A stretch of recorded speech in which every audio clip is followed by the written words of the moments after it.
Media sosial ramai dengan keluhan warganet mengenai tagihan listrik yang lebih tinggi pada bulan ini. Sejumlah warganet yang mengeluhkan itu mengaku sudah menghemat penggunaan listrik dan pemakaiannya sama dengan bulan-bulan sebelumnya. Hal yang sama juga dirasakan oleh masyarakat Sumatera Barat. Tagihan listrik meningkat secara tidak wajar. Dilansir dari langgam.id, salah seorang warga Padang mengalami kenaikan hingga 600.000 per bulan, yang mana sebelumnya hanya 400.000 dalam sebulan. Bahkan, sebuah rumah kosong di Kabupaten Agam harus membayar tagihan listrik bulan Juni sebesar Rp387.000 yang sebelumnya hanya membayar Rp62.000. Direktur Niaga dan Pelayanan PLN, Bob Sahril, menegaskan tidak ada kenaikan tarif listrik selama kebijakan pembatasan sosial berskala besar akibat pandemi virus corona. Diakui bahwa lonjakan ini terjadi karena ada perubahan kelonjakan sistem perhitungan yang semula berdasar angka catat meter menjadi angka rata-rata. Kenaikan tarif dasar listrik yang terus melonjak ini tidak dapat dipisahkan dari liberalisasi kelistrikan yang sudah dimulai sejak Undang-Undang Ketenagalistrikan Nomor 20 Tahun 2002 disahkan. Undang-undang ini salah satunya mengatur soal unbundling vertikal yang memisahkan proses bisnis PLN menjadi beberapa usaha, yaitu pembangkit tenaga listrik, transmisi listrik, distribusi listrik, dan penjualan tenaga listrik.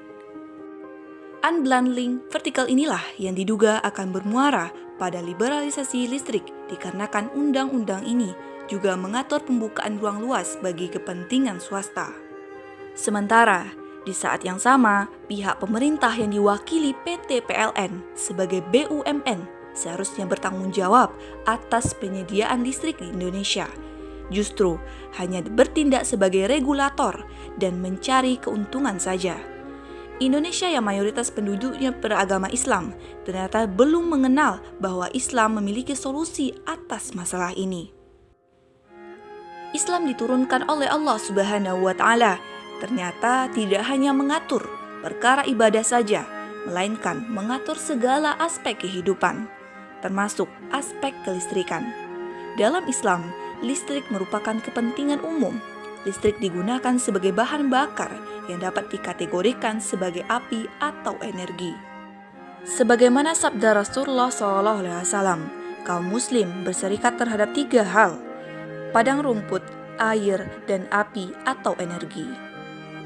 Sumber energi pembangkit listrik sebagian besar berasal dari tambang seperti migas dan batu bara yang juga masuk ke dalam kepemilikan umum. Karena masuk ke dalam kepemilikan umum, barang tambang, migas, dan batu bara tidak boleh dikomersilkan dan juga hasilnya. Barang tambang ini harus dikelola oleh penguasa atau khalifah dan hasilnya sepenuhnya dikembalikan untuk memenuhi kebutuhan rakyat. Negara khilafah bertanggung jawab memenuhi kebutuhan listrik setiap rakyatnya, baik yang kaya atau yang miskin, yang tinggal di kota atau di pedalaman. Islam pun memandang negara dan pemerintahannya sebagai ra'in, yakni pemimpin yang bertanggung jawab mengurusi seluruh urusan rakyatnya, bukan pedagang dengan prinsip untung rugi.